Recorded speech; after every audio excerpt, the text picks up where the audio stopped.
All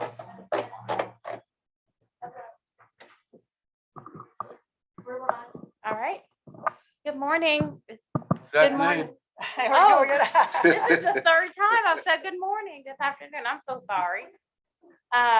Good afternoon, everyone. It is Tuesday, January 18th, 6 o'clock. We are meeting at City Hall, Council Chambers.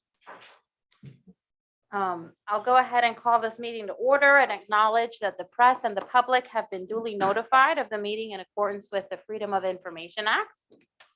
The first order of business will be the election of a chair and vice chair. And I'll go ahead and entertain any nominations for the office of chair. Councilmember Streetman. Thank you.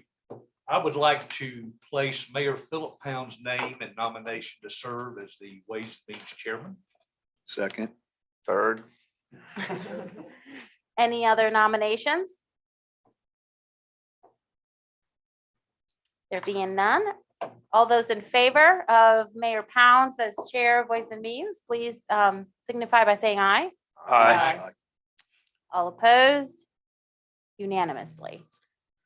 Mayor Pounds, you can take the meeting from here now Aye. and entertain any nominations for office of vice chair.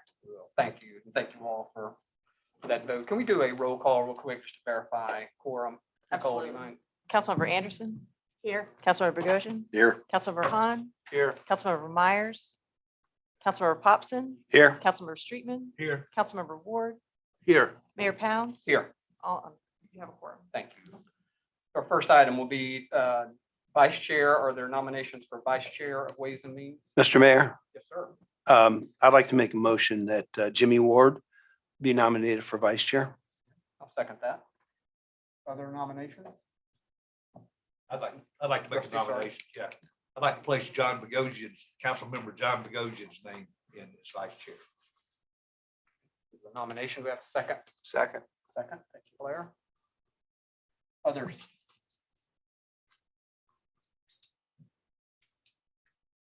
I will call roll call for Councilmember Ward.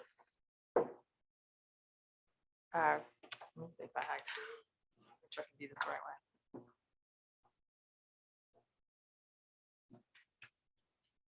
Councilmember Anderson. Councilmember Ward.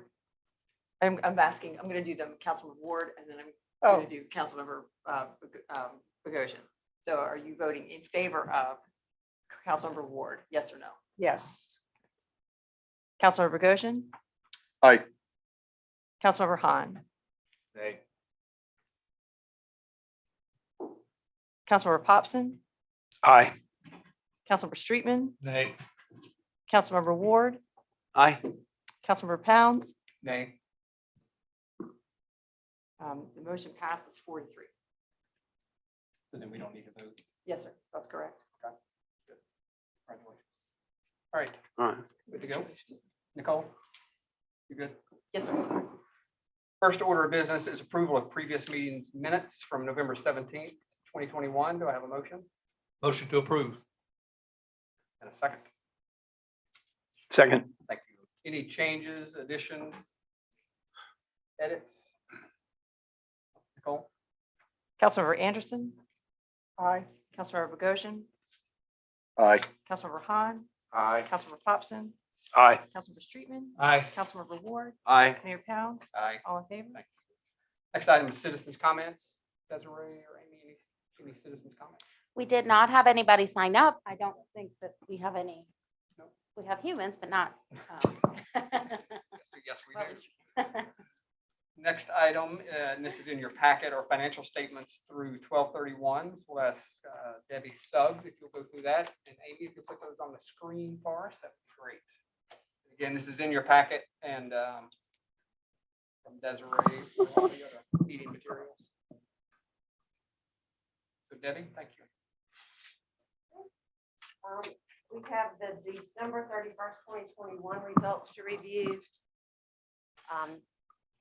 For purposes of the new members that are here, I'll try to expand just a little bit and give some context. the city has a June 30 year end, so we're halfway through the fiscal year. The accounting for the city is organized by funds, the general fund being the one that holds all the main operating expenses, all payroll costs, fringe costs associated with employees. Then we have the capital projects fund, which has no revenue source per se. It is funded with general fund money that is transferred either as part of the budget or at year end, when the audit is complete. City council often decides to take surplus money or revenues in excess of expenditures in the general fund and transfer it into the capital projects fund. It's like the last journal entry of the year. So that's the primary way that the capital projects fund gets funded. And it is used to pay for expenditures that are typically not recurring in nature, like vehicles, large purchases of equipment, more not everyday type expenses, but something that might happen periodically. We want to keep the general fund kind of money coming in from property taxes and license fees, and then the money going out being recurring items that are operational in nature. So the capital projects fund takes all the other expenditures and captures them in one place. Then we have what we call tourism funds, and that would include the municipal and state accommodations tax and the hospitality tax. And those revenues are restricted for certain purposes. And we'll talk more about that as we go through the budget. But we have to usually have some sort of tourism tie-in on expenditures from those funds. And then the Marina Fund is accounted for as an enterprise fund. The revenues there are typically lease payments from the tenants, and then expenditures are for only marina type expenses. The marina does not fund other general city revenues or expenditures. And then we have the disaster recovery fund, which is kind of our rainy day fund that city council funds with general fund money again at year end. If there's some excess, typically a little bit gets transferred into the disaster recovery. What I typically prepare for this meeting is this packet. But if you ever want to see detailed financial statements, balance sheets, revenue and expense statements, those are easily available, and I'm happy to share those. And in fact, anything that you, any financial analysis that you'd like to see, just let me know, and we can usually work that into this packet. I mean, that's what I'm here for, is to give y'all information to make good decisions. So I'm happy to work on anything that you might want in addition to what we typically do. So moving on, total revenues including all funds, is about $10 million for the first 6 months of the year. And expenditures going out is about $8 million. General fund is at $4 million in revenues and a little over $5 million in expenditures. This is typical for this time of year. The main revenue stream for the general fund is property taxes. And those are, of course, people are paying their property tax bills normally at the end of the year. So those collections come to the city January, February. So we should have big numbers in property taxes next month and the month after. The second, Debbie, real quick, John, question. Yeah. So the 23% of the taxes that were collected so far, what's that? How do you get that much tax if really the majority of it comes afterwards? well, this is through December. So there are some November collections of property taxes, like property tax bills go out October-ish. So there are some people that pay as soon as they get their bill. And then there would also be delinquent collections from the prior year Got you. in those first 6 months. Well, on the general fund, one other question is on other licenses. It's at 4%. It's about $1.5 million budgeted revenue coming in, and it's pretty low. Is that expected to be at that level right now? It is. Okay. The other licenses are made up of insurance license fees, which are collected by the Municipal Association in Columbia. We typically get those at the big payments. They pay us in, I think, 4 or 5 disbursements, but the big one is at the end of the fiscal year for us. And then there's a broker's tax that also comes in at the end of the fiscal year. And then the other big piece of the other licenses is franchise fees from Dominion, which would come in again the last couple of days of June. Okay. Thank you. So it is not unusual at all for us to be this low at this point in the year. You can see that for building permits, we're already at 100% of budget, so we will almost certainly exceed the budget on that line. All the general fund revenues are running ahead of the prior year to date number, which would be a good kind of harbinger of how we'll end up, except the rental license revenue. And for the new folks, we're in a transition year. The state has mandated a single business license payment date.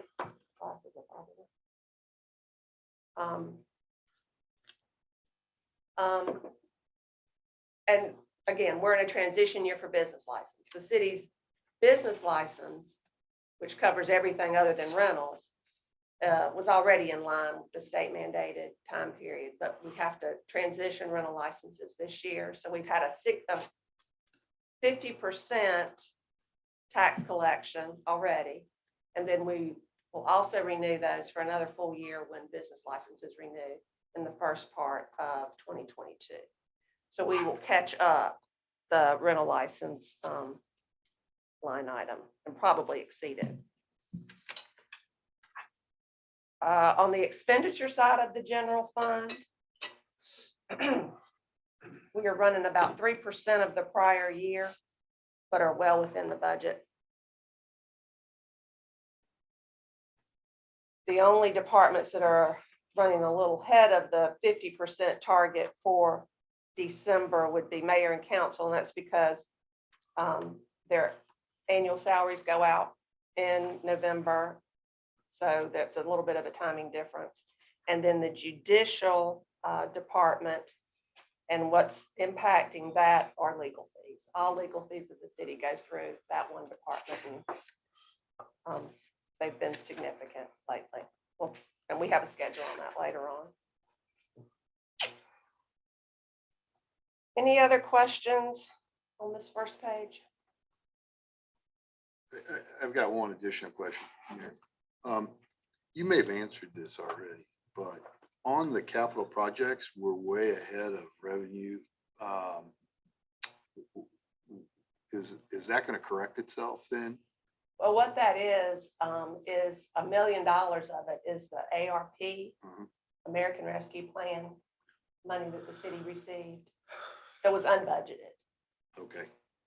So we'll run well ahead of budget. Like I mentioned earlier, the capital projects fund typically does not have a dedicated revenue stream, Okay. other than transfers in from the general fund. There's some grant money there that's included in the budget. That's what you're seeing for the most part. Those are restricted to just capital projects, though. They're not general revenue.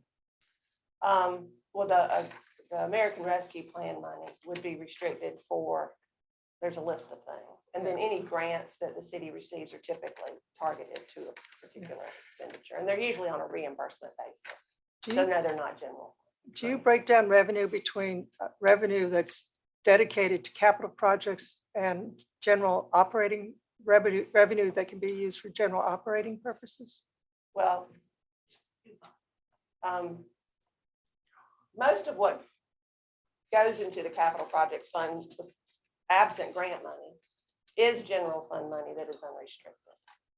Council just has decided to put it in this capital projects fund bucket. there's usually not a whole lot of restricted money in the capital projects fund unless it is grant related. It's just in terms of how it's spent.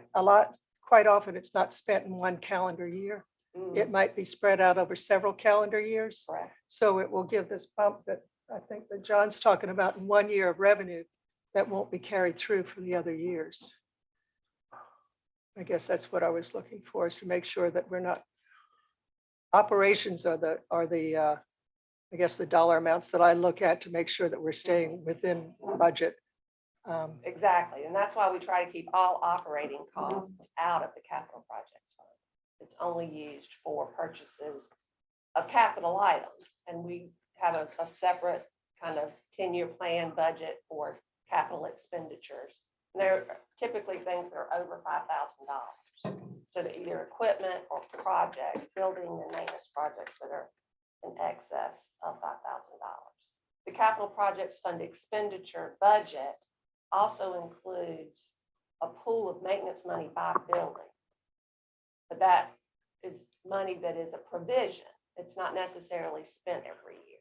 Okay, I think I need to talk to you about this when we meet. Okay, thank you.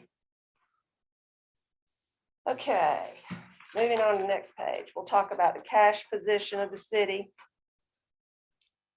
As of 12/31/2021, total cash was about $29 million. $5 million of that was in the general fund, almost $8 million in the capital projects fund, and then you can see the breakdown of the rest. Again, for the new members, the city has two places that it makes cash deposits. One is the local Truist branch. We try to keep less than $1 million in those accounts because it earns no interest. And the other is the state treasurer's office has a program called the Local Government Investment Pool, LGIP. And they, state mandates what the city can invest in. All political subdivisions can invest in. The LGIP knows what those investments are and keeps us straight to make sure we don't fall outside of the law or what we invest the city's funds in. But given the current interest rate climate, the interest rate is not good at all. It has been much better in previous years. But you can see that the interest rate at the LGIP for December was 0.1411%. It had been a zero, so it's not trending in the right direction.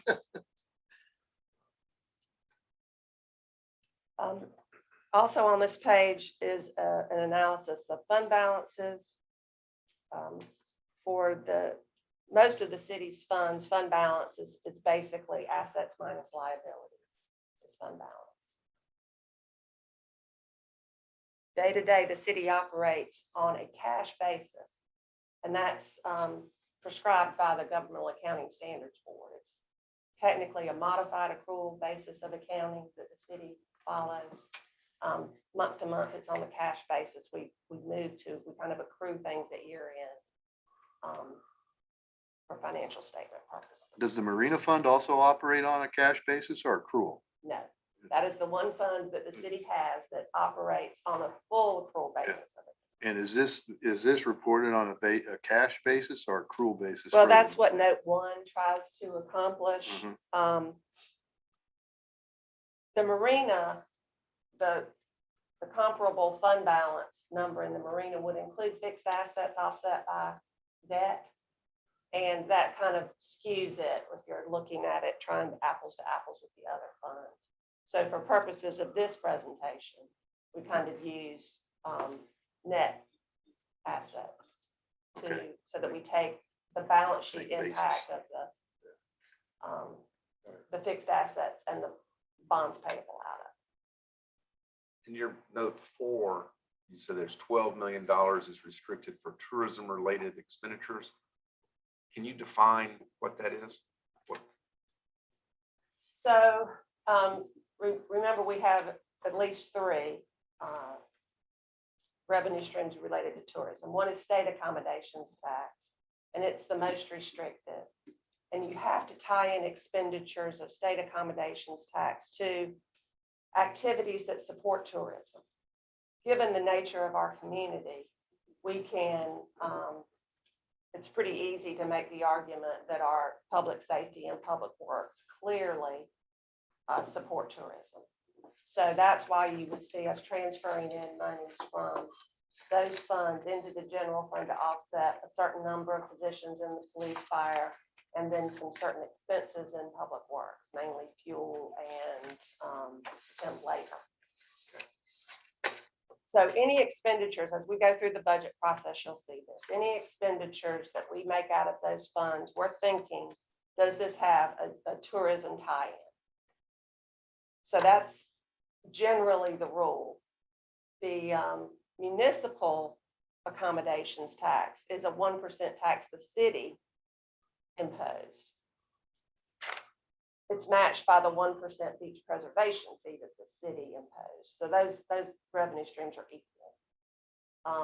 We have a little tiny bit more leeway with the expenditure of those funds because it's a city imposed tax. Then the hospitality tax kind of follows, again, a city imposed tax on prepared food and beverage.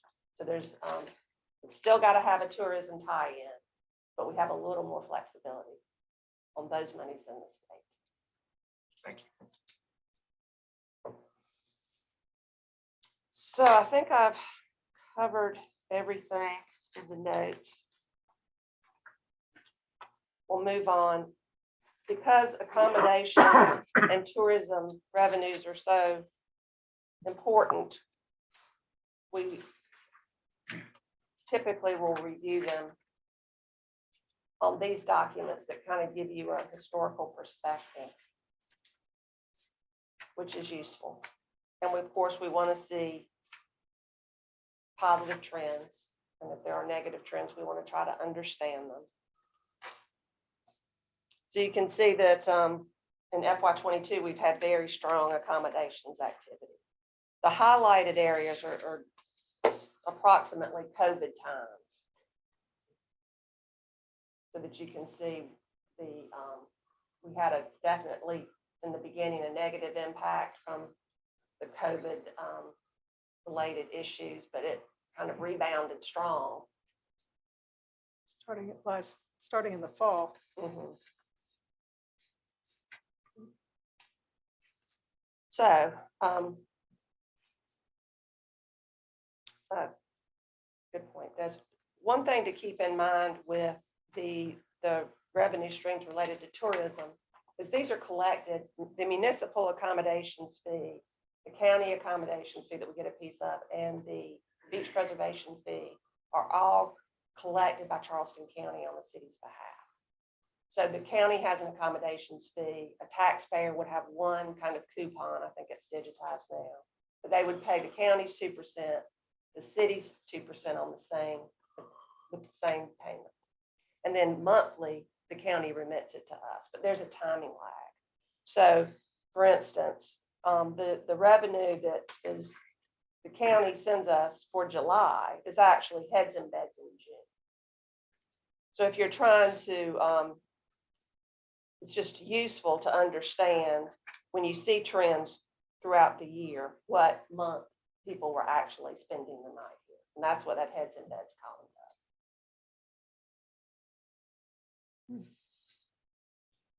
So we're running 50% at least ahead of last year, year to date, and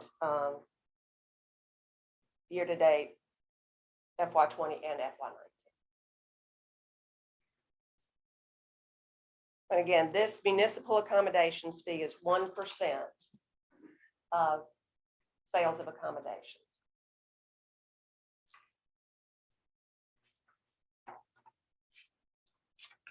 Next page is state accommodations tax. This is collected by the state. So a taxpayer on their sales tax return would include their accommodations tax. The state collects it. There is a Robin Hood provision in play where counties or municipalities that are in counties that are rich in accommodations revenue, they hold back some and distribute it to counties in the state that have less of an accommodations revenue stream.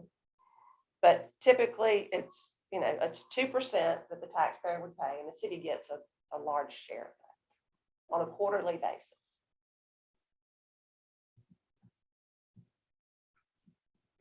I'm sure y'all will hear about how the state accommodations money includes, there's a formula of how you spend the check you receive from the state. 65% of it is the tourism-related piece that is accounted for on this schedule. There's and the general fund gets a piece. It's like the first 25,000 and then 5% of the difference. And then the rest goes to currently is going to the Charleston Area Convention and Visitors Bureau as the city's designated marketing organization.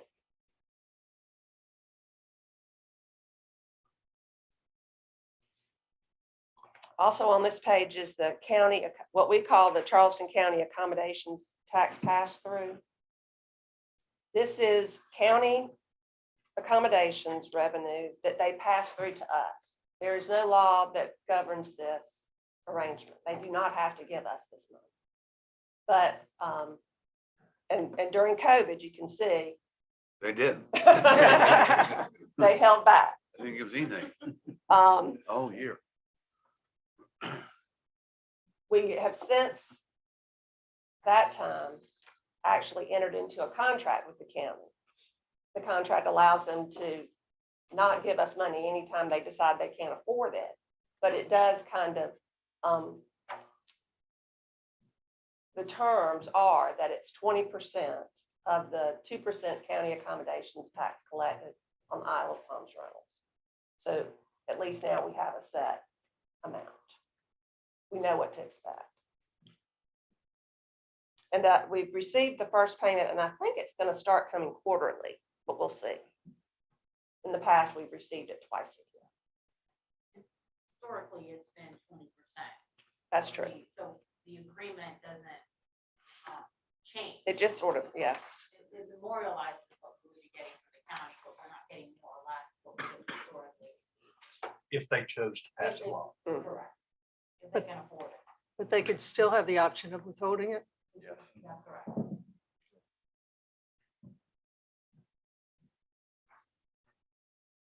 Okay, next up is hospitality tax. Again, this is a city-imposed 2% tax on prepared food and beverages. The city actually, our staff collects this money. We have, a limited number of bars and restaurants on the island, so it's a manageable task for us to collect it ourselves. And it's done as kind of a joint effort from the building department and Laura McClellan upstairs.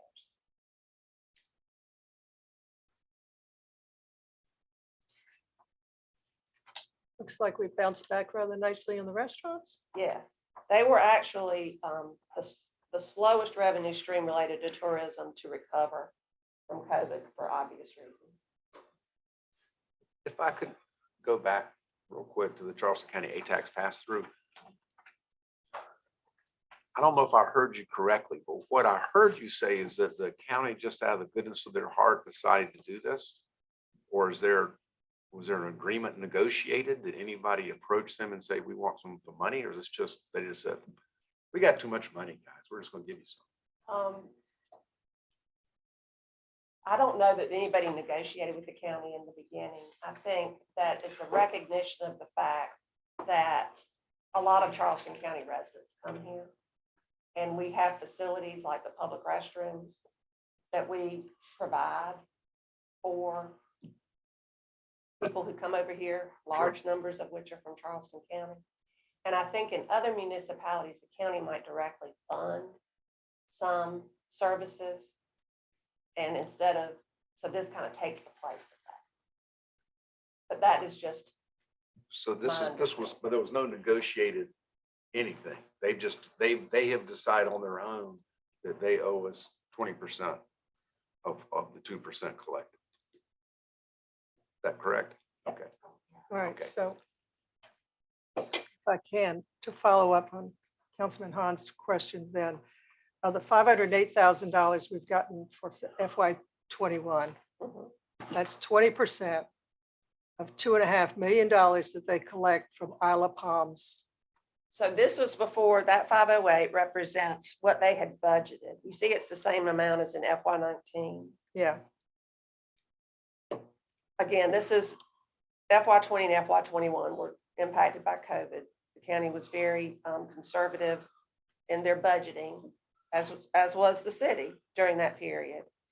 And they passed through to us 508 because that was what they had told us they were going to do in their budget. which, That did not translate into 2% of their collections for that year, because it would have been more.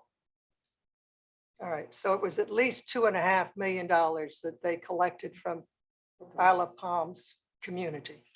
Right, you can And they kind of, kept 2 million and gave us back $500,000. Mhm. Okay, If you look at FY21, the city's municipal, I mean, all these are calculated on the same base revenue. So if the city's 1% was 1.3 million, then the county got approximately 2.6. What services does the county pay for on the island? Desiree could probably do a little bit better job of that. You know, county EMS responds to calls on the island. There's some paving of roads. There are some infrastructure projects that they have paid, you know, through basically some grant funding, sidewalks and, some drainage. We've had some drainage projects funded by them in the past. I know that, is there anything that I'm missing? Yeah, it's not a whole lot, but it's significant. Thank you. They repaired one of our sinkholes. Yeah, I know that they've done, yeah, you know, That's some County did that or? road work, Road resurfacing. road resurfacing. That's the two latest ones that we've had were paid by Charleston County. so it wasn't the state. It was not, it was the county. Yeah, let's keep moving then. Okay, All right. The next page, beach preservation fee. This is, as I mentioned, another 1% city imposed tax. So the number should always be the same as the municipal accommodations fee. This money is significantly restricted in that it is only for beach preservation, maintenance, and access. So this is the most restricted tourism revenue stream that the city has. Next is local option sales tax. This again is collected by the state, and the city receives payments on a monthly basis. It's actually, you know, on your property tax bill, you get a local option sales tax credit. So this is how the state makes the city whole on that reduction to the city property tax.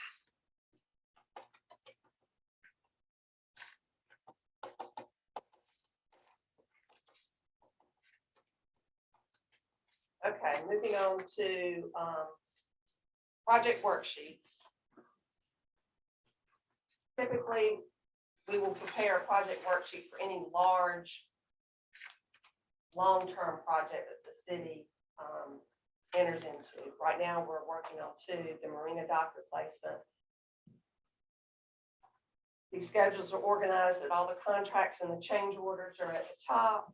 We've added two new change orders, 10 and 11 to the Salmons contract related to repairs on the intercoastal waterway docks and modifications to potable water service. These were taken out of the contingency that the city had set aside at the beginning of the project. And then on the expenditure side of the equation, we pay out number 11 to Salmons. And we have altogether a total of approximately $1 million left to spend on the contracts related to this project. That includes about $260,000 of unspent contingency. So we won't spend enough. As well as retainage on all the previous payments, as I assume. Right. Yeah. The balance to finish on the construction would include any retainage that. I also wanted to use this opportunity to just remind and alert the new folks that the city was successful in obtaining 2 grants as part of the project. One is for the pump out station. The city will be receiving about $27,000 from the Clean Vessel Act. And another grant is for several components of the marina that support transient boating, which is about $69,000. So those are all contracted activities and contracted work that will be offset at the end of the project by those 2 grants.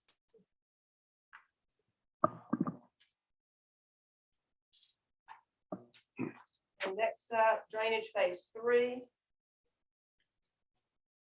This is, when we say drainage phase 3, it includes 2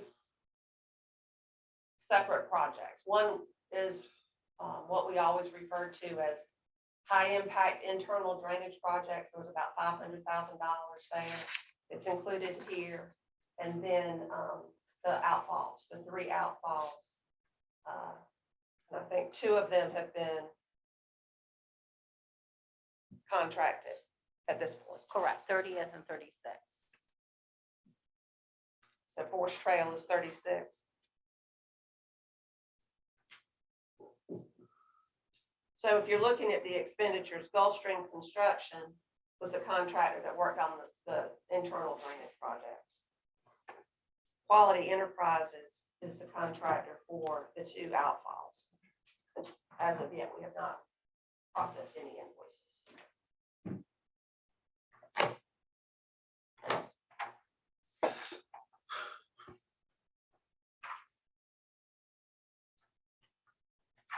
Okay. Final schedule for me to talk about is the legal expense schedule, and this is just it's sorted by total spent. It has FY '21 annual and then FY '22 year to date.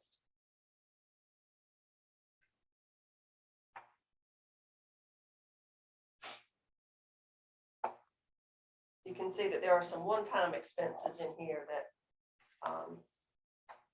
are somewhat unusual. So going into FY '23, shouldn't have to spend I like your positivity. this. Other questions for Debbie? We'll move off the financials. I just have one. Yep. What is the legal fee for parking? So, Expense? I mean, just quickly, briefly. A lot of that was associated with previous years and, legal advice that the city received at the time when, we were having the issues with SCDOT. So that's mostly that. Okay, thanks. That's enough. You can see our revenues have bounced back great to some of these conversations and comments, and some of our off-season numbers are as big or bigger than some of our season numbers in the past. It's been a nice comeback. So thank you, Debbie. Our next item, Desiree just handed out hard copy, and it will also be available, I hope, Amy, on the screen here we have a capital projects report that Desiree does for us each month on the major projects happening around the island, just to give an update. It's all on the same page from Desiree. All right. I emailed it to all of you earlier today, so you have it digitally as well. But you can follow me anyway. Debbie, Amy puts it up.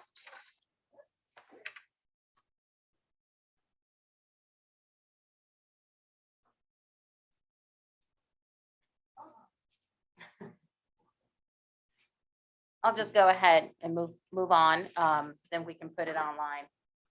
So first, we start with a restaurant renovation update at the IOP Marina. As you can see there, lots been happening since the last time that I provided that update back in November. Just a couple of highlights. The HVAC ductwork has been completed and all units have been installed. the kitchen hood, which was a piece of equipment that they were worried about not receiving in time, has arrived and it's being installed now. So that's good news. It's been sort of delayed. It was delayed for several weeks now. So good news. Bathroom work, they're progressing really nicely there. They've completed all the tile install and they'll be doing accent tile over the counters very soon. The drywall is 100% complete, plus the FRP has been installed in the kitchens and the server areas. FRP is just a material that's very easy to clean and maintain. It's typical, you see them in commercial kitchens. So that's been done. They plan to start the ceiling grid next week, as well as the interior paint. The all shiplap has been installed inside and the trim has been completed. The metal roof has been completed and the trim should be done next week. They're planning on starting the exterior paver work next week, and that is all the outdoor areas, the sandpit area, if you will. It's gonna be all pavers, so that'll be nice to see once that's put down. And then the wood flooring is also scheduled for the second week in February. Last update we got from them is that they're hoping to be completed by March. We don't yet have an opening date from them. I think as things start progressing, we'll know more. There is still some backup and shortages with some kitchen materials, and particularly the freezer. So what they're doing is evaluating whether to have a truck on site, like a freezer truck on site that would allow them to at least start operating outside while they continue to receive those materials and certainly the walk-in freezer. Would that allow for an earlier opening if they did that, or for a March opening? I believe it's a March opening, At one point, they ideally. were talking about doing a phased opening where earlier with a portion of it and then later when a full opening. Is that not the case anymore? I think they're still contemplating that. I don't know if they've made a final decision. Right, will they be fully operational in March? I don't know. I don't think so, sir. Right, because, I don't know, just people ask me about it all the time and I hear all sorts of stuff that's going on. No, and they've always been very welcoming to, members of council touring the site. I know I did it a couple weeks ago. I didn't do it last week. But it's certainly progressing. They're just being impacted by the supply chain issues. And certainly they're looking at alternatives and just thinking creatively of what can they do to allow them to start earlier, even if it's partially. Right, well, you've answered my question.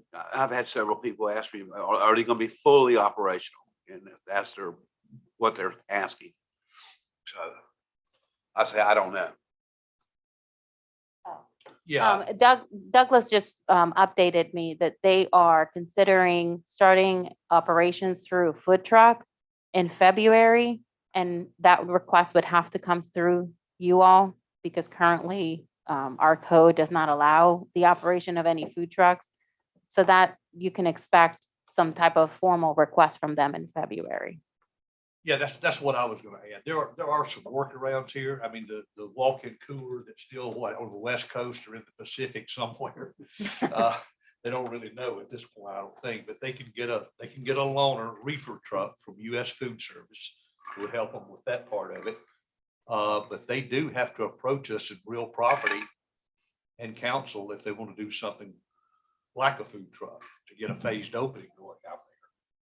Because I know we had a lot of discussion early on about trying to get that outside area where the bar area is, get that open once the bathrooms are completed. They have a loaner sort of cooler that they could work out of.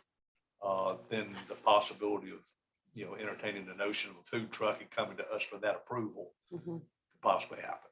So, And we have made sure that they understand, I mean, that process, that it has to be approved by council. And I think by now they're experts in, real property, then ways and means. So certainly we want to make sure that they're thinking through that in their timeline. would the food truck variance, I'm just gonna call it variance, would that have to start through real property or could it go right through council? It can go to council. So mean, if they we want to would- try, To real property. Oh. that's where I was going with this. If They if don't they're gonna- have to. If they're gonna want to be open with a food truck on February, why don't we try to put it on next or this month's agenda? Okay, Okay. Douglas had a meeting with them today that clearly I wasn't involved. No, he was, he usually takes the meeting updates, and we had one today, so that's good news. But as of today, we haven't received a formal request that I'm aware of. But if we do, I would consult with the mayor and we can certainly add it to next week's agenda. And they also sent over some conceptual plans for the parking lot today too. Yes, we did receive that today. And I know that there's a meeting scheduled for the next few weeks to discuss the green space and the park area. So things are moving along. Mr. Chairman, one more quick question. Do you know of any plans of any kind of fence or buffering between their parking lot and their building? Because that side of the building's probably the least attractive with all the utilities, the air conditioning, the Renais and everything. It's not the prettiest part of the building to look at. And as pull up the parking and stuff, I think it'd be nice to have some kind of fence or buffering or something to soften that. Do you know if are planning any of that, or I can always ask them directly, but I'm not aware. There is a plan to put a fence along the entire courtyard. So that you have that outdoor space. I think they wanted to separate that outdoor space from the parking lot the whole way down. So I don't know if that's still in the works, but that was part of their plan, to do a fence along the whole side of the property. okay. We can, we'll touch base with them and see, make sure Okay. that that's Yeah, still. and I can ask them too, but thanks. Mr. Mayor, Mhm. I have one question. The elevator, what's the status of the elevator? There's not gonna be one. There's not going to be an elevator in the property. This was, brought before this council last year in November, I believe. And council approved a modified plan that did not include an elevator. The building is fully ADA compliant, and they've made some arrangements so that there's an outdoor bar area that serves food, will serve the same offerings as in the third floor on the second floor. And that's a new addition to the building that we did not have before. And part of their goal was to enhance the experience at the first level for folks with ADA challenges. All right, I'll move on to the Marina Dog Rehabilitation Project. I have it on the agenda to report the extension of the builder's risk through March 2022, which is our new completion deadline. We currently have been dealing with some electrical issues that have impacted power on the restaurant and face dock. The contractor and the engineer identified the issue that caused the breaker malfunctioning. It needed to be replaced. We got the replacement breaker in last week, but when the subcontractor went in to install the replacement, they discovered that there was some premature corrosion on some of the other parts.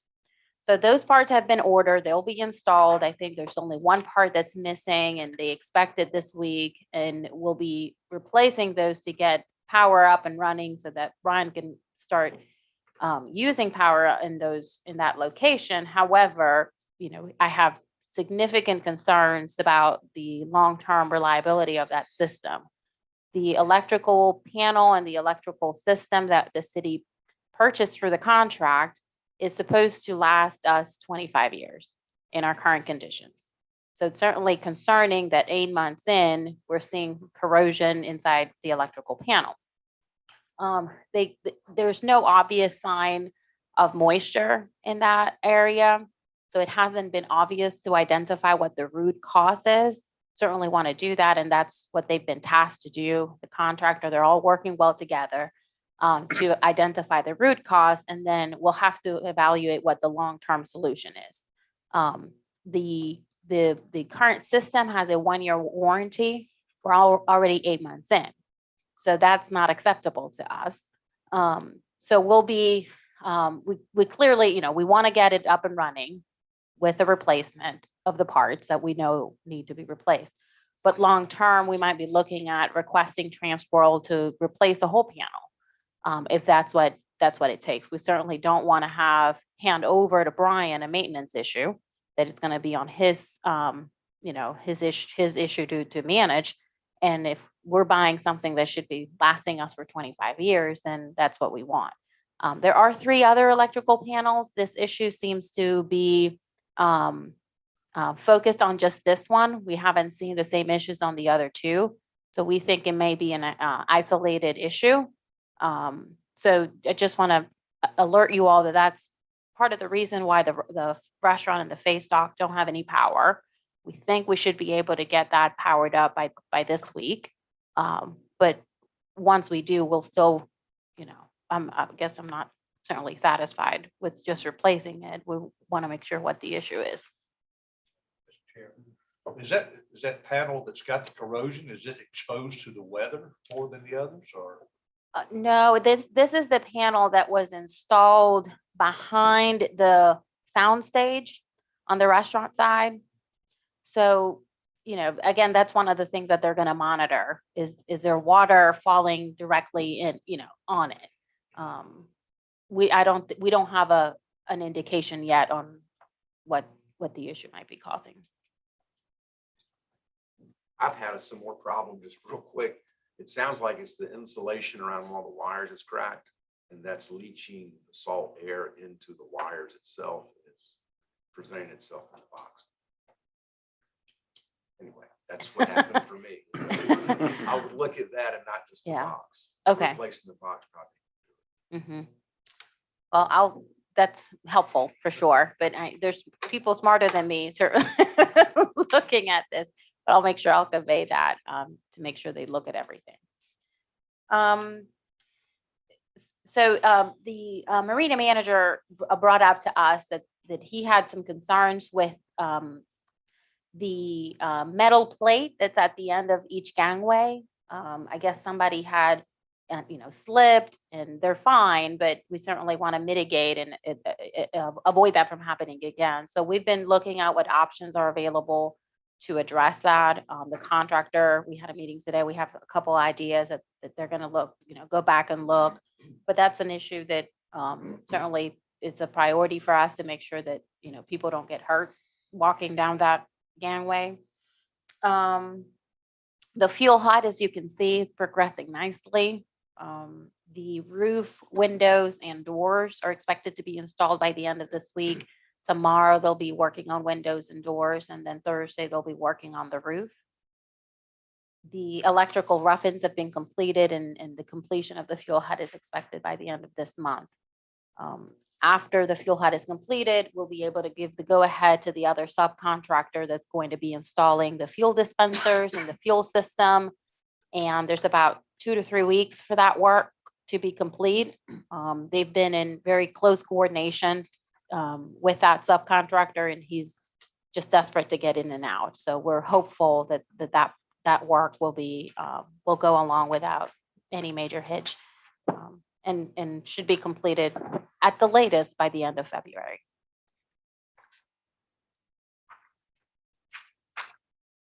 All right, I'll move on to phase 3.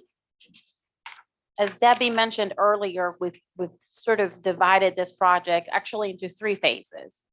The first one was the small but high impact drainage projects. Those were 5. The reason why they're not included here, it's because that's project has been completed. the phase 3 drainage with the construction of the 3 major outfalls. City council approved a contract to Quality Enterprises in November, of last year for the construction of the 30th and the 36th outfall. 41st Avenue, it's a little bit more of a complicated project. So in order to not delay the first 2, we're treating that one separately. So there's been supply lead times that are causing issues with the 30th and the 36th Avenue outfall. Since our last meeting at Public Works, when I updated, at least 3 of y'all on the project, we have learned that the lead times were more impactful that they were conveying and anticipating. As you all know, there's a critical part of that project that goes through the golf course. So we've been working closely with the Wild Dunes folks to get that part first so that they can get in and out before March. There are significant delay issues with steel. Guess suppliers have been rationing steel. This was not, according to the contractor, this was not an issue when they submitted the bid. At the time, there were no lead times, just as they are right now. Once they were to place the order in December after the contract was approved by council and executed by the city, is when they learned from their suppliers of the significant lead times. So we've been meeting with our engineers and the contractor to identify alternatives that don't result in any additional cost to the city. We might have to address and change the schedule. We're meeting with Wild Dunes tomorrow to see what the options are. It may be that we start with 36 rather than 30th and, flip those around. We're actively working on that, and I'll report back to you all after our meeting with Wild Dunes. We have some flexibility with the schedule. We certainly want to be, would rather impact schedule than impact cost. So that's going to be our first, I guess, our goal. With 41st Avenue, I wanted to include here an update and, for the benefit of the new folks. Like I said earlier, this is a more delicate and complex project than the other 2. We're still in the permitting process. The city has not yet received the wetland permit, which is a combination from OCRM and the Corps. All the other permits really rely on that one. So once we get the wetland permit, the other ones will be, basically we'll get them. We're still in the process. So I want to get an update, but really with those regulatory agencies, it's sort of whenever they get, have a chance to look at it and evaluate it and ask questions and then issue the permit. So we don't have an ETA on when that permit is expected, when we should expect it. There is a mitigation component to the 41st Avenue drainage project because we are going into a portion of vegetated area that's within the critical area. That is something that the city has to mitigate for. And there are a couple of options to the city. The city can purchase mitigation credits. That's just paying basically. Or we can have a project that would basically take rather than the city paying directly, we would do a project that would count for that mitigation. After just, reviewing what that option would be, we believe that it's more cost effective to pay for the credits now that they've reduced the area that's being impacted. Rather than building, we were looking at an option which was building like an oyster reef, building it, monitoring, and then maintaining it basically in perpetuity just wasn't going to be cost effective compared to purchasing of the credits. So that's where we currently are with 41st drainage project. Is that a one-time credit? Yes, Okay, so it's not an ongoing. correct. Each each year you've got to pay your mitigation credits. Correct. Okay. Do we have any ideas what the credits are going to amount to We do. cost wise? Yeah, we have those numbers and I can bounce them off to you all about what that would cost. Just one quick question. Is that a decision that you and staff will make on which direction we'll go? You go? Well, we're looking at numbers, really, what's the most efficient option for the city? This is also coming as a recommendation from the project's engineer. Okay. So if it's in budget, then you would move on with one of the options. Oh, we would come, once we fully understand how much we need to mitigate, that would be part of the project scope that would come before you all to approve once we're ready to go to construction. Okay, so it will come before. council. Absolutely, yes. All right, the next project is the comprehensive drainage master plan that city council approved last year. We've had several meetings with the folks at Davis and Floyd and wanted to include this as part of our capital projects update. Even though it's not really a capital project, but it is, it'll yield It will become one. it will become a massive capital project for the city for many years to come. That project is progressing very well. It's on schedule. All the field work has been completed. They've installed some rainfall and water level monitors. They're operational. They're getting lots of information from those that will be used in the report. They're currently evaluating all the data that's been collected, and we're on track to complete that report by the end of this year. Calendar year. Yes, sir. And then another project that the city council tasked staff to pursue this year is undergrounding utility lines. And there is a program with Dominion Energy where they pay for 50% of any undergrounding, and there's specific projects, lighting, undergrounding utility lines, and it's a rolling program. So the city, it rolls off every 5 years as it captures another year. So we're really not losing any money, but it is money that we have not efficiently used before and something that we want to do moving forward. So Dominion Energy identified 5 projects that would be, cost efficient because, we first went to them and said, all right, how do we need to underground every utility line. That's a lot of money. So we want to take it piecemeal. And the first project that city council selected to move forward was 21st and Palm. It's a very visible area. It's at that curve. And I think it's just a great example of an area of where to start. So they're very close to getting the design done and very close to getting all the bore profiles, which is just a drawing identifying where the depth of the new lines and making sure that it doesn't impact any existing utility. It's taking a little bit longer than we anticipated. They had to, don't ask me what it's called, but they had to do a specific, they had to use a specific evaluation tool to identify some drain lines, some water lines that they couldn't identify using their standard process. So that's just been completed and everything's been located. And that will help them finalize all the drawings that would then need to be submitted to SCDOT for permit and encroachment permit. And then we'll have a final design and we can evaluate what the total cost of that project would be. And at that time, city council can decide moving, budgeting half of it, and then Dominion Energy would pay for the other half. This is a project that it's limiting because of where it is and the impact that it would have on traffic. So it's certainly something we don't want to do anywhere near the summer season.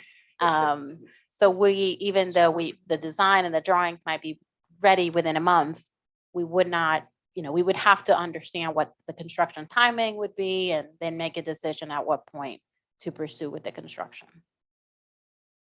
Are we doing any profiles at all on the other projects that we talked about or just 21st?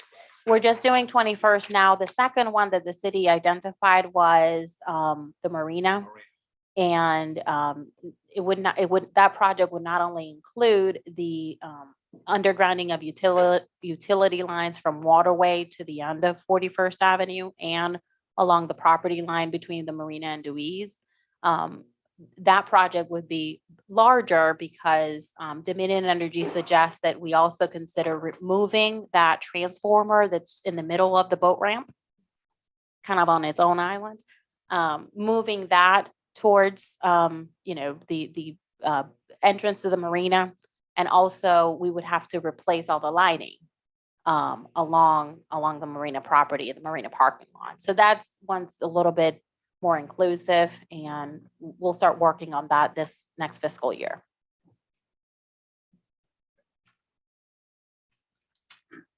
Ooh, that's all I have. Thank you, Desiree. A lot of moving parts. Yeah, and which kind of dovetails nicely into our next conversation on the budget. Old business, we don't have any new business. You've got a page in your packet that talks about Desiree and Debbie put the budget calendar together. So this month, staff is starting to review the 10-year capital plans, which will fold into all of your committee meetings starting in February. So so January staff will review 10-year. We'll have a little bit of conversation tonight about directional. So Debbie can go away and prepare and update the 5-year projection of revenue and expenditures for committee review in February. March of 22, we will have a budget workshop. Standing committees will also be looking at the updated numbers that Debbie will put together in the next 5 years for revenue and expenses. Hopefully we'll do one workshop and have a budget done for fiscal 23. And you can see the other timeframes there that Desiree has put out that we have to put a notice in Post and Courier, first readings, public hearings, second readings, and then our fiscal year begins. So that's what the next few months will look like. If you're listening to all the projects tonight, nothing moves quickly and nothing comes in under budget typically. So as we look at and start thinking about what our budget will look like for next year, and Debbie, we haven't had this conversation either, but we can have a little bit of it here publicly around, our revenue is certainly much better than we thought it was going to be. And we can look at the last 24 months or so and kind of project that out into the new year. So I'm guessing we'll have a little bit of an uptick in revenue from where we are in our forecast right now. Expenses, you just heard some of these drainage projects just take forever to get from concept to figure out how to pay, to get a shovel in the ground. It's just not a quick process. So we'll have, drainage work. 41st, we don't have funded at this point. And then we'll need to figure out whatever's going to come out of the master plan will kind of be our next hotspots to start attacking from a project standpoint. That's probably not a fiscal 23 initiative, but small projects, I guess, could certainly fall in there somewhere. The green space, we've got item later in the agenda tonight to talk about, getting started on the work on that. What we're going to talk about tonight is really design and engineering, not construction. So that's going to need to be a fiscal 23 item. Utility undergrounding, we just looked at that project. That may be something in fiscal 23 that we might want to tackle. Jan, to your comment, we've got a narrow window to pull these projects off, from really May to September. You can't do anything, particularly if it's around Palm or Marina or wherever. We've got some additional dock improvement work scheduled for 24 in our capital project right now. I think it's worthy of some conversation, and that's on the T-Dot, if I remember that right. It's probably worth some conversation. Do we want to pull that back into 23 and just get the whole thing done and be finished and with all the projects at the marina for the moment? We'll hopefully, from a revenue standpoint, we'll have the new restaurant for the full year. We'll have the hotel at Wild Dunes certainly for the full year, and it was a full year for us already, but not clicking on all cylinders, if you will. So I think we'll have some revenue upticks that we haven't had. in our prior year, and Desiree or Debbie, I don't know if there's anything else from an expense or revenue standpoint we want to get any feedback on before we go away and do some work. The only major, big expense that was not anticipated in our forecast is personnel wise. Council, just approved last year, end of last year, the adjustments based on the recommendations from the wage and compensation study. And, it's not, we had anticipated some, so that is built into our forecast, but the final recommendation and then the final vote by council exceeded that by about, it changes every year what the impact would be. So that is just something new that we'd have to contemplate in our new forecast and starting in FY '23. Yeah, and we had talked about additional tax transfers Correct. or vacancy rate, which we haven't done in the past. We'll just need to fold that into our 5-year projections. Mr. Anything Chair, else? Yeah, Okay. John, go ahead. Is there any insight on ARP or other state funding that's available that we should start considering into the budget for next year? So 50% of what we're allocated from that bill is still, the city has still not yet received.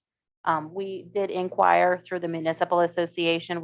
I don't think we have a 1 year from when we received the first check, which was in October, September. So we'll receive that other half in the next fiscal year. But there's other unallocated funds available from the state that I think we should be pretty aggressive with trying to get our hands on. Maybe through our political consultant can help us, but that's something that if we don't start early, it's obviously wouldn't be able to be put into next year's budget, but I think we should be aggressive with it while it's there. Yeah, so those conversations have happened with Campson and Bustos, an official request for certain dollars for projects that are out there. The tough part, you think about what's happening at the state level and how many billions of dollars and sharks that are in the water for that money this year. It's going to be an interesting process to see how they divvy it up.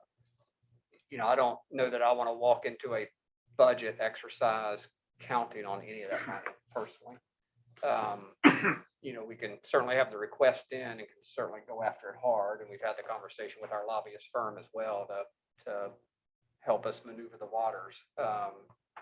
So I totally agree with is it going to be a fiscal '23 issue for us? Probably. But boy, counting on that money is really hard, as you all know.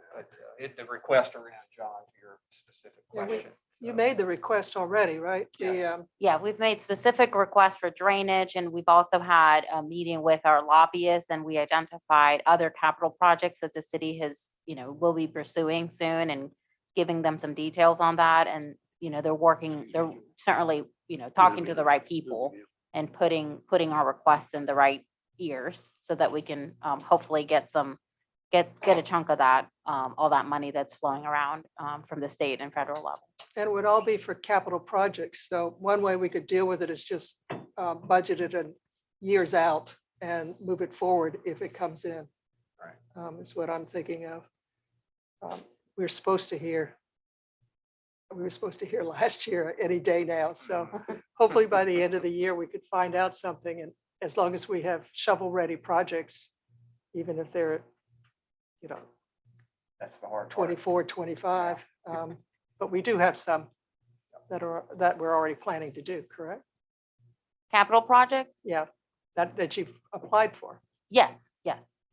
We've applied several, particularly for the 41st Avenue drainage project, because that's really the one that's in the permitting process and should be shovel ready by the time we get a decision. But with a lot of these grants, even from the state, we are restricted to not start any work before an allocation is made. Yeah. So we're kind of dancing around, not delaying any projects, but also not putting the city in a position that then we become ineligible to receive grant funding for certain projects. Yeah. So it's just a sort of a coordination process that we have to navigate. Thank you. Yeah, would just like to suggest to council on this budget calendar, it's very important that we stay disciplined with this. For instance, I'm thinking like, if you have something that you like to put forward in the capital projects, the time to do it is now. Today is January 18th, and when your standing committee comes up in February, that needs to be presented right then. It doesn't help us at all if you come up in April and say, oh, I want to add such and such to Public Works Committee budget or whatever. It's important to stay with the process. I mean, I have a couple things I have in mind, but I'm gonna make sure that they're presented at the next committee meetings. Jimmy, good point. Debbie, Desiree, anything else? No, we just want to, make sure everybody feels comfortable with this budget process and the calendar. We basically give ourselves a month. The budget has to be ratified by the end of June by state law. So our current process has you all ratifying the budget in May. If for some reason, council believes we need to have another budget workshop, one was not enough, we can certainly work around it. We're giving ourselves some time. But we have followed this budget process for the past couple of years, and it's been very successful. Everybody, I guess the feedback that we've received is, there's plenty of time to discuss it. We're certainly available at any time to go through any specifics. I know that we've already scheduled some one-on-ones with some of you to go a little bit deeper as you go through your first budgeting process with the city. But just also keep in mind that even though we're only going to have, according to this schedule, one budget workshop, at every Ways and Means meeting, we'll have an update. So we'll still have an opportunity for you all to provide feedback, questions every month, and certainly through the committee process. We certainly want to make everybody feel as comfortable as we can with this process. Make sure you have all the information you need, want, desire, to make sure you're making good decisions and presenting options as you deem necessary. So we just want to make sure that everybody's comfortable with what we're proposing. If not, we can certainly make any changes to it. And we'll try to get the March date on the calendar as soon as we can, because that'll be, spring breaks will be starting to happen, and other plans, we'll try and get something nailed. Mr. Chair, Yes, sir. this is the calendar we followed for the last 2 years, right? With Yes, the sir. exception of, isn't this the first year that we are adding one budget workshop rather than second? First year we did two. First last year we did two, one. okay, all right. This has worked pretty well. Well, and when we're not, potentially not looking at a debt issue or, kind of business as usual, if there is such a thing, it is a little bit easier to get it into one. If we can have good committee work, to Jimmy's point, and good review of the 10-year plan and the revenue and expenses that Debbie will update for us. The committees where a lot of this happens, to Jimmy's exact point, where it needs to happen. So hopefully we'll be able to pull that off. Mr. Chairman, if I may, I'd like to volunteer. If anybody would like to talk with me, I'm sure Phil the same way, or the mayor. I've got 35 years experience as a CPA, and I started out in governmental accounting in 1880, whatever, in DC. So I'm more than happy to go over things. It can be quite daunting to people. So if you have questions, if they're not available, I'm around 7 days a week. So feel free to contact me if I can help you with anything on it. Good point, Jimmy. Thank you. Any final questions on budget timeline or?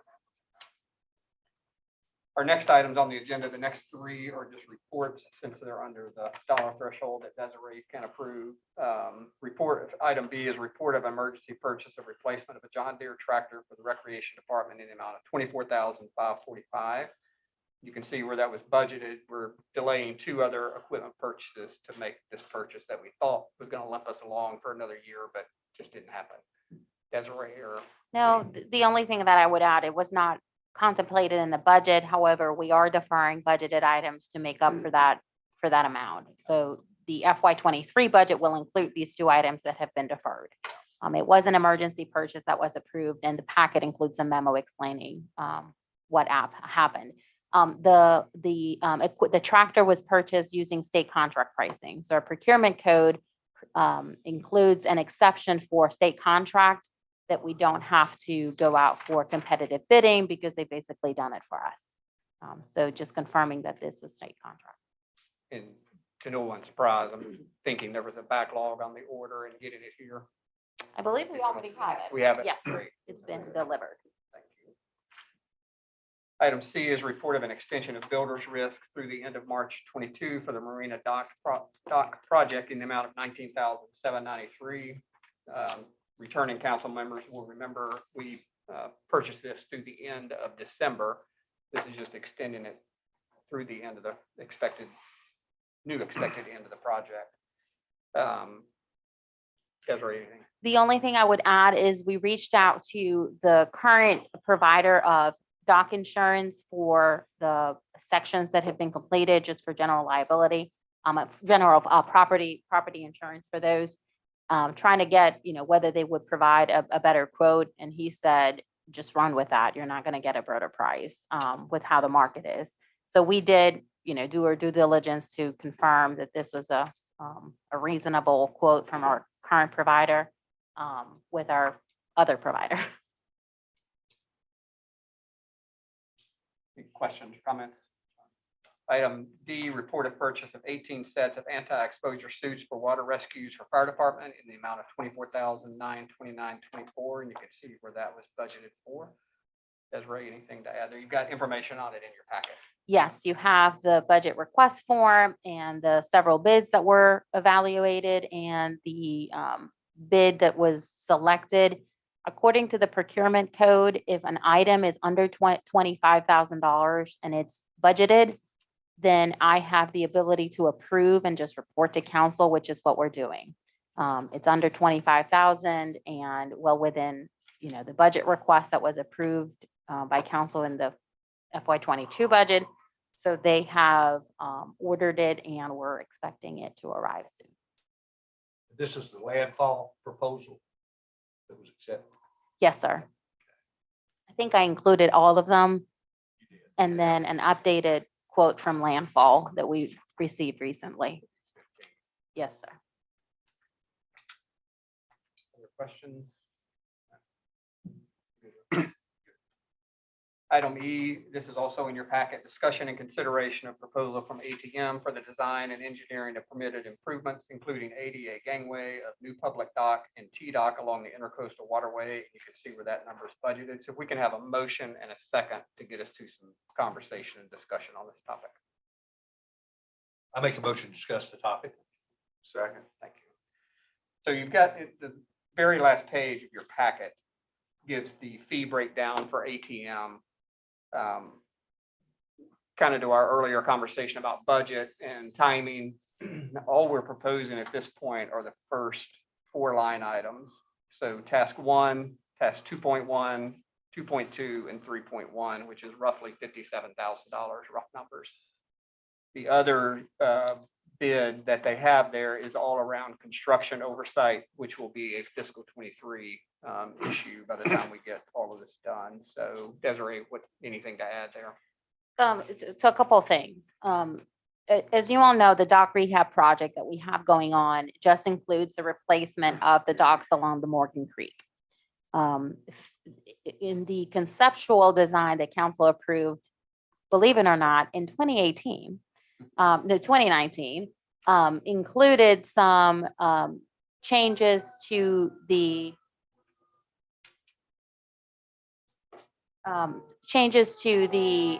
T-dock and the public dock as well. Those are phase 3 and phase 4 respectively. As Mayor Pounds mentioned earlier, the FY24 forecast in our 10-year capital plan includes the doing the construction of the permitted improvements along the T-dock. At the time when council approved moving forward with just the docks along Morgan Creek, the condition of those other 2 docks were much better than clearly what we had along Morgan Creek. But those assessments are now almost 10 years old. So they're reaching, if not have reached, the end of their useful life. So as we start thinking about, now that we're able to start planning for major improvements for the public dock that the city just recently took possession of, the conversation merged into the timing. Do we do the public dock first? Do we do the T-dock first or second, or do we do them all together? The city is responsible for the improvements to the T-dock in its entirety. Half of it is leased through Brian, the marina manager, and the other half is leased to the restaurant. And the city agreed as part of the restaurant lease that whenever it was time to replace it, that the city was going to pay for it. So I requested from ATM a proposal to get that work designed, even though we have permits from OCRM and the Corps for those improvements. That work has to be engineered. We have to put it out for bid, and we have to get a contractor in place. So this proposal includes the whole shebang, although the immediate next step would be to start the regulatory process, because the former water sports dock that permit has to be changed to a public dock, which is just procedural, but it is a process that we have to do. And then design the improvements for both of them. We have talked about the benefits of doing it all at once. We wouldn't be doing demo in terms of construction. We wouldn't be paying twice for demo and twice for, mobilization and whatnot. So there's certainly value to considering to doing all at once. It certainly will depend on, how you all feel about it, and certainly, the allocation of funds towards that. So you have in front of you, all we're proposing is if we want to move forward in that direction and install the improvements to the public dock that include the ADA gangway, we need to start working on the engineering and design of those improvements. And as Philip said, Mayor Pound said, we're really looking at the first 4 tasks that would be the critical or the immediate next step that we'd have to pursue. Nicole, would you mind reading back the motion as it was stated? Do you know what it was? It's just a motion to approve. I thought it was a motion to discuss. That's correct. It was a motion to discuss. Correct. That's what Mr. We'd like to ask Councilmember Street Councilmember said. Streetman, he wouldn't mind changing that motion to approve rather than just motion to discuss. Okay, I'll withdraw the motion to discuss and make a motion to approve. Yeah. Second. One question, the amount that we're approving is roughly $50,000? 57.5. Okay. And that would take you through, it would take care of task 1, which is planning and alternative analysis. Task 2.1, which would be the regulatory permitting agency services for the water sport dock that I explained. And then design and specifications for both the T-dock and the public dock. We will need these other services eventually from ATM or someone, once the construction starts. Again, that's a fiscal 23 item. Correct. Other questions, comments? Cole, clear? So just to clarify, the motion to approve is just those 4 tasks.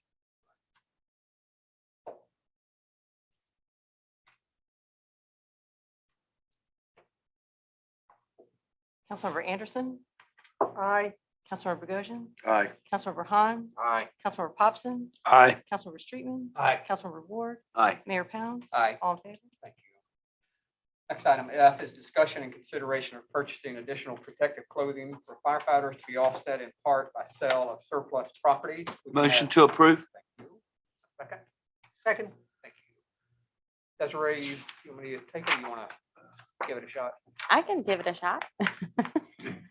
So this item was presented to the Public Safety Committee for discussion and consideration. The interim chief Briscoe brought to my attention a standard from the National Firefighters Association that each firefighter should have 2 sets of gear. And the reason for that is, for several reasons. One is it provides more security or safety for the firefighters. It prevents a firefighter from going to a scene with his or her gear, and then respond to another call without having enough time to properly decontaminate and clean his one set, potentially bringing contaminants from one scene to another. It is a standard that I think the city, would benefit from meeting for our staff, certainly. We want to do anything for their safety. So we brought it up to public safety as a sort of trying to foreshadow that it would be a request through the FY23 budget process, because it is a big expense. We're looking at about $4,000 for each set of gear. We need 30, so we're looking at $120,000 expenditure. There was some conversation, at the committee level that, wanting to bring that before Ways and Means to discuss options if the city council wanted to approve an out of budget expenditure in FY22, so that we didn't have to wait until FY23 to move forward in that direction. Since that meeting, I have learned that the lead time for ordering new gear is about 8 months. So even if the city, council decided tonight, we want to move forward with that, we place the order, we wouldn't be receiving it until FY23. Another feedback that I've received from the department is, I believe the motion at the time was to approve no less than 15 sets of gear. And the feedback, I think that they were very appreciative of that effort, but there are some challenges with just outfitting half of the department. And the desire would be, if the city is going to go forward with having a different policy and having 2 sets of gear per firefighter, that we do it all at once. The replacement schedule is much easier, and that way we can make sure that we outfit everyone with 2 sets rather than half of them one year and half of them another year. So that's just some background of what happened at the public safety meeting, and then some additional information that I've received since then. So I think that we're looking at ultimately a payment of whether it's 15 or 30 in FY23. We can have some directional guidance tonight from council if you are, willing to go into and approve 2 sets of gear and the capital expenditure, and then that would be included in the FY23 budget process that would then need to be approved and funded. Yeah, thank you, Mr. Chair. I thought Interim Chief Briscoe made a compelling case for this at our meeting, public safety. And I fully support us looking at ways and avenues that we can fund all of this, quite honestly. I know some of the things that we talked about last week was there are some potential matching grants that are available to offset some of the cost of this. Now, we're too late for this cycle, but since we're already talking about going into another fiscal year, maybe we could get that process going also, which could offset some of the cost. I think some of that was either through FEMA or some other agencies that Chief Briscoe had mentioned. So maybe that would be part of it. Plus, it was going to be the sale of some surplus equipment, a jet ski, and I think a boat or something. No, so it would be, Pumper truck, this- yeah, that was not going to be large dollars, but it would, would be some. So I think it's the right thing to do. I mean, I think we've taken a stance on this council here in the last couple of years, at least in the past, as far as I know, that we want to do all that we can do to outfit our public safety departments the right way, in a complete way, a safe way, because they take care of us on this island, and they take care of our visitors that come to this island. So, and I was really kind of surprised and amazed that we really didn't have this type of clothing that was in reserve, that our firefighters could change into if they'd been to one fire and had to go to another. So I'm certainly in favor of us looking at ways that we can go ahead and plan for this for our FY '23 budget. What, can I Mr. ask a Mayor? clarification? I as well think we need to do this, but if we went forward today to put the order in, since there's such a long lead time, can we still apply then for the matching grants that would apply towards that purchase? Is that correct? I'm not familiar with the grants, but that's certainly something that we can pursue. I can't expect an order would, would hinder the city's ability to submit for grant funding for that. So yeah, I would say that I'm quite confident that we would be able to do that. Where are we? Is there a motion? We're to- still, there's a motion and a second. We're still having discussion. Jan. I still have a comment to make too. I think what you're seeing here with this large number is we're playing catch up. We should have been ordering on a regular rotating basis, new equipment, so that we didn't have to order it all at once. And hopefully going forward, now we can buy a few extra years, but in 3 to 5 years, we should start replacing some of the older equipment Well- on a regular basis. I do want to clarify, the city does budget a certain amount every year to replace those sets that are going to expire. But that just means one set per One set, yeah. firefighter. What we're talking about is continuing that. We certainly want to replace them as they become, as they expire, but would be buying a new set for each firefighter so that each firefighter would have two. One new and one old set, is that correct? Well, technically, yes, but both would be usable as long Yes. as they don't exceed or meet their expiration deadline. But the plan would be to have two usable sets for each firefighter that they can use and change into if they need to. And we hope they never have to use them. So Desiree, how would we, so this is going to be a fiscal '23 item either way. But I guess we would still need a vote tonight to have the order placed. Correct. And we have done this with vehicle purchases in the past.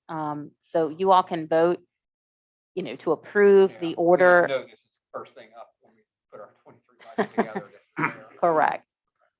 Yeah, one other question. Do we have to pay any portion of this up front? No, sir. It's all on delivery. Correct. Okay, and that's an 8-month lead time that we know of. Yes, sir.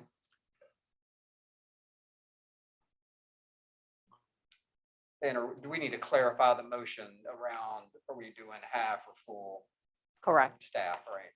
Who made the motion? I made the motion. You did. Jimmy, do you want to Just friendly amendment? if I could restate the motion to approve the full amount.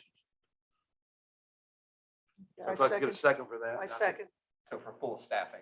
Correct. Correct. Purchase a new set for each firefighter for a total of 30 sets. Correct.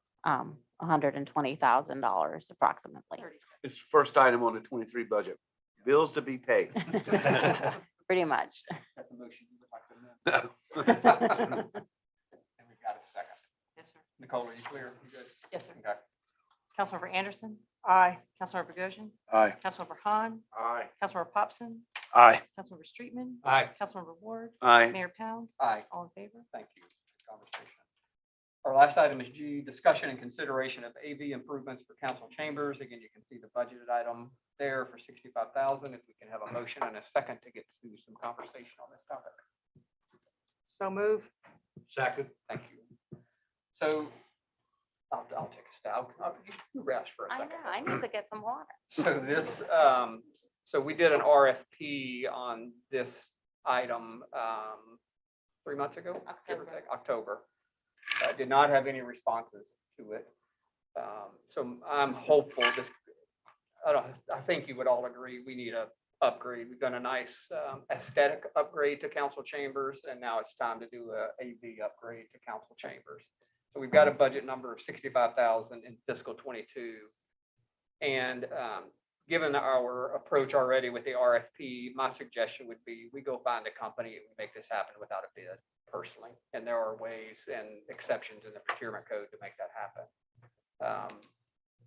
I don't know what your reaction is to that, but this is 5 months into a process and we haven't this is not directed at city administration by any stretch. We just didn't have anybody respond to the RFP, and to start that process over again and expect a different result, I'm not sure it gets us where we want to be fast enough personally. So that would be my suggestion. Desiree, what do you want to add to that? No, I mean, I would just echo that. We went through several iterations of what we can change for a separate RFP. Do we go very specific in terms of what we need? We have no idea. We're not AV specialists, which is the reason why the original RFP was pretty broad and pretty general. We do know that there are companies out there that would be willing to do it. I think at the time, the timing and supply chain issues and some of the requirements that we were including in the RFP were not feasible for them. Larger companies saw this as a very small project, even though it's, $65,000 is a lot of money for us, but that was another challenge. So I think that giving us the flexibility of identifying a qualified, reputable company that is willing to come in here, talk to us, we can, tell them what the issues that we're having and what our vision is for AV, we can much quickly get something in place rather than going through the motions again through an RFP process. And as the mayor mentioned, there is a provision in the procurement code that allows the city to make an exception and move forward in this direction. This is budgeted, like the mayor said, we have $65,000 in the budget for this project. Questions? I'd just like to make a comment. Since we've already put it out to bid and not received any, I think that sort of clears us in some ways with giving everyone a chance to bid. And a comment over at the Water and Sewer Commission, when we put the sewer plant expansion out to bid, we solicited to 12 firms. We got one bid. Fortunately, it was the organization that had built the original facility. So it was a good bid, but we didn't have any choice. One question. Will this, I don't know what the scope of the project is, but will this address, we've received recent complaints from some citizens around some of the committee meetings and not being able to see the presentations, not being able to hear. There are some ongoing past issues that were mentioned. Will it address all of those so That's that? the hope. That's our goal. Okay. It And would- John, I'm sorry. No. And that's part of it too, because it's everything from, the mics we're using, to the TVs we're using, to the closed captioning service we're using. I mean, it's pretty all encompassing, and that's certainly the hope that we'll get all of that. And some of us not speaking into the mic. Well, there's Right. Too. No matter how many times we ask them. No, we want to have additional cameras so that people can see you a little bit closer. We want to have a seamless system where, folks, you all can join remotely. That's something that's been a change to the code that allows in emergencies to do that. Right now, it's almost impossible without, being funny and just not very professional. It's kind of either all or none. We either all need to be on Zoom or all. Correct. It's just a little difficult. So yeah, that would be the goal certainly for us to. Well, our closed captioning is also almost impossible to translate in some cases. I mean. Yeah, it's- we would like a higher accuracy rate. Yes, yeah, on- and to Councilmember Ward's point, I mean, we just have to remind ourselves until we get this replaced too, that we get close to the microphone, and speak clearly.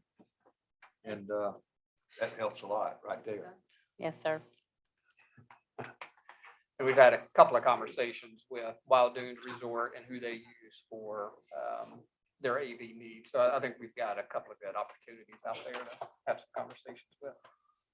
All right, Nicole? Councilmember Anderson, Aye.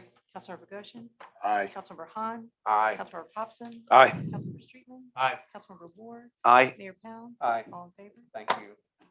Next miscellaneous business, next meeting is 6 PM Tuesday, February 15th. No other items. Motion to adjourn. Motion to adjourn. Second. All in favor? Aye. Thank